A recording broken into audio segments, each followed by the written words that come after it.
ॐ श्रीगुरुभ्यो नमः। हरिः ॐ। शुक्लाम्बरधरौ विष्णुं शशिवर्णं चतुर्भुजं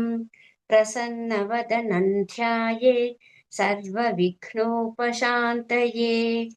गुरुर्ब्रह्मा गुरुर्विष्णुः गुरुर्देवो महेश्वरः गुरुः साक्षात् परब्रह्म तस्मै श्रीगुरवे नमः। सरस्वति नमस्तुभ्यं वरदे कामरूपिणि विद्यारम्भं करिष्यामि सिद्धिर्भवतु मे सदा। ध्यानं पीताम्बरं करविराजितशङ्खचक्रकौमोदकी सरसिजं करुणासमुद्रं राधासहायमतिसुन्दरमन्दहासं पातालयेशमनिशं हृदि भावयामि।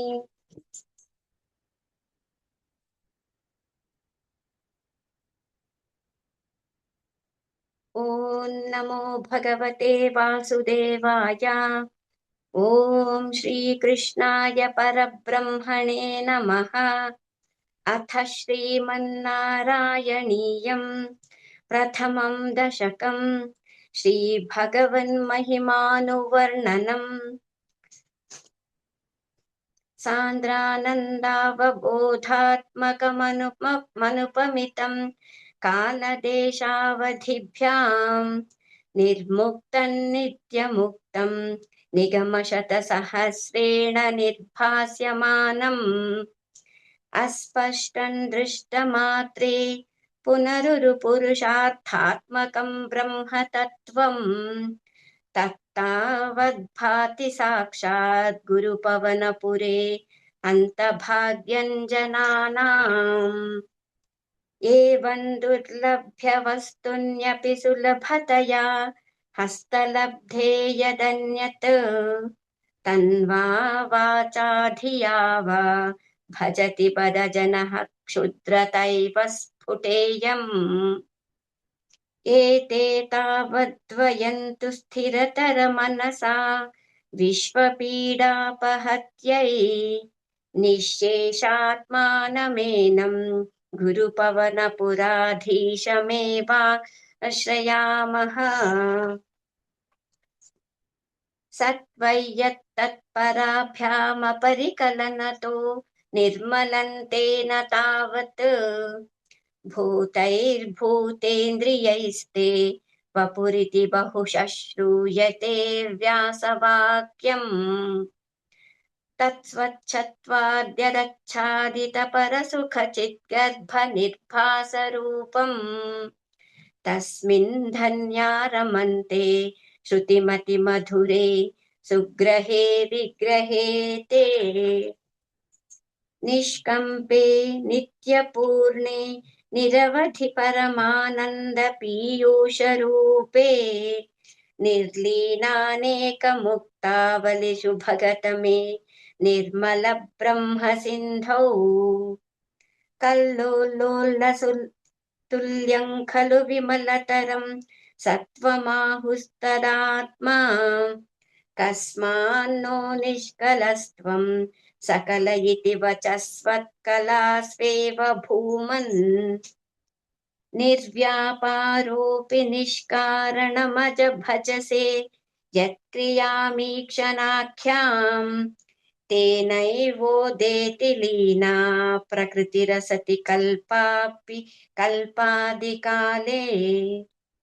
तस्या संशुद्धमंशं कमपि तमतिरोधायकं सत्त्वरूपं सत्त्वं धृत्वा दधासि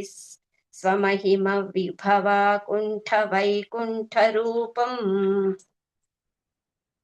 तत्ते प्रत्यग्रधाराधरललितकलायावलीकेलिकारम् लावण्यस्यैकसारं सुकृतिजनदृशां पूर्णपुण्यावतारम् लक्ष्मीनिःशङ्कलीलानिलयममृतसस्यन्दसन्दोहमन्तः सिञ्चत्सञ्चिन्तकानां वपुरनुकलये मारुतागारनाथ कष्टाते सृष्टिचेष्टा बहुतर भवखेदावः जीवभाजाम् इत्येवं पूर्वमालोचितमजितमया नैव मद्याभिजाने नो चेज्जीवाः कथौ वा मधुरतरमिदं त्वद्वपुश्चिद्रसार्द्रम् नेत्रैः श्रोत्रैश्च पीत्वा परमरससुधाम्भोधिपूरेरमेरन् नम्राणां सन्निधत्ते सततमपि पुरस्तैरनभ्यर्थितानभ्यर्तान् कामान् जस्रम् वितरति परमानन्दसान्द्रां च इत्थन्निःशेषलभ्यो निरवधिकफलः पारिजातो हरे त्वम् क्षुद्रन्तं शक्रवाटी द्रुमभिलषति व्यर्थमर्थिव्रजोऽयम् कारुण्यात् काममन्यन् ददति खलु परे स्वात्मदस्त्यो विशेषात् ऐश्वर्यादीशतेऽन्ये जगति परजने स्वात्मनोऽपीश्वरस्त्वम् त्वय्युच्चैरारमन्ति प्रतिपदमधुरे चेतनाः स्फीतभाग्याः त्वञ्चात्मा राम एवेतुल्यतुलगण गणाधार शौरे नमस्ते ऐश्वर्यं शङ्करादीश्वर विनियमनं विश्वतेजोहराणां तेजः संहारि वीर्यं विमलमपि यशो निःस्पृहैश्चोपगीतम् अङ्गासङ्गा सदा श्रीरखिलविदसि न क्वापि ते सङ्गवार्ता तद्वातागारवासिन्मुरहर भगवच्छब्दमुख्याश्रयोऽसि इति श्रीमन्नारायणीये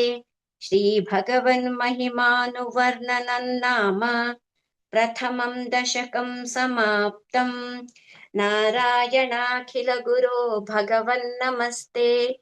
नारायणाखिलगुरो भगवन्नमस्ते अथ द्वितीयं दशकं श्रीभगवद्रूपवर्णनम् सूर्यस्फर्दिकिरीटमूर्ध्वतिलकप्रोद्भासि फालान्तरम् कारुण्याकुलनेत्रमार्द्रहसितोल्लासं सुनासापुटम्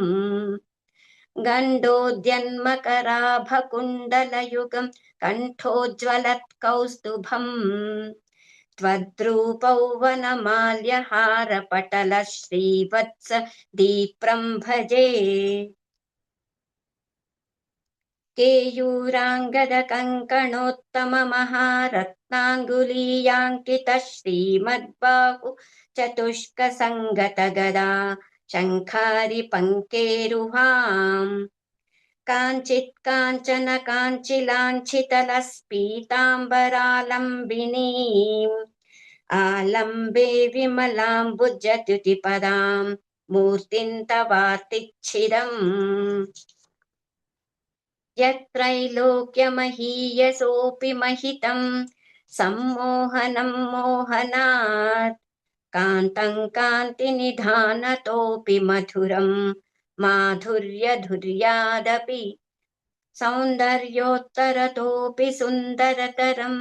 त्वद्रूपमाश्चर्यतोऽप्याश्चर्यं भुवनेन कस्य कुतुकं पुष्णाति विष्णो विभो तत्तादृग्मधुरात्मकं तव वपुः सम्प्राप्य सम्पन्मयी सा देवी परमोत्सुका चिरतरन्नास्ते स्वभक्तेष्वपि तेनास्याबत कष्टमच्युत विभो त्वद्रूपमानोज्ञकप्रेमस्थैर्यमयाद चापल बलाच्चापल्यवातोदभूत् लक्ष्मीस्तावकरामणीयकहृतैर्वे परेष्वस्थिरेत्यस्मिन्नन्यदपि प्रमाणमधुना वक्ष्यामि लक्ष्मीपते ये त्वद्यानगुणानुकीर्तनरसासक्ता हि भक्ता जनाः तेष्वेषा वसति स्थिरैव दयितप्रस्ताव दत्तादरा एवं भूतमनोज्ञता नवसुधा निष्यन्द सन्दोहनम् त्वद्रूपं परचिद्रसायनमयं चेतोहरं शृण्वताम् सद्यः प्रेरयते मतिं मदयते रोमाञ्चयत्यङ्गकम् व्यासिञ्चत्यपि शीतबाष्पविसरैरानन्द मूर्च्छोद्भवैः एवं भूततया हि भक्त्यभिहितो योगस्य योगद्वयात् कर्मज्ञानमयाद्भृशोत्तमतरो योगीश्वरैर्गीयते सौन्दर्यैकरसात्मके त्वयि खलु प्रेम प्रकर्षात्मिका भक्तिर्निश्रममेव विश्वपुरुषैर्लभ्या रमावल्लभ निष्कामन्नियतस्वधर्मचरणं यत्कर्मयोगाभिधम् तद्दूरेत्यफलैर्यदोपनिषदज्ञानोपलभ्यं पुनः तत्तो व्यक्ततया सुदुर्गमतरं चित्तस्य तस्माद्विभो त्वत्प्रेमात्मकभक्तिरेव सततं स्वादीयसी श्रेयसी अत्यायासकराणि कर्मपटलान्याचर्य निर्यन्मलाः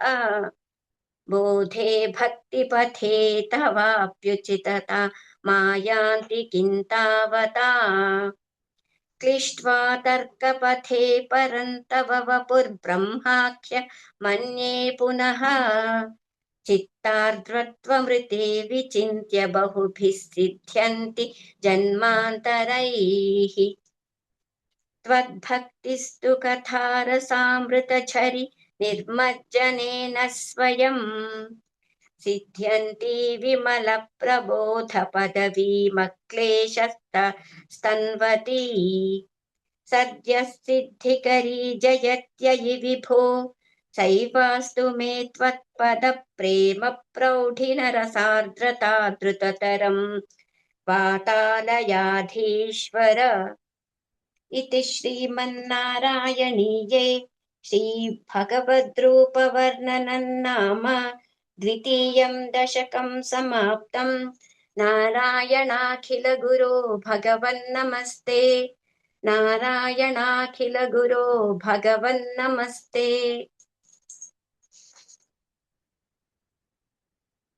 अथ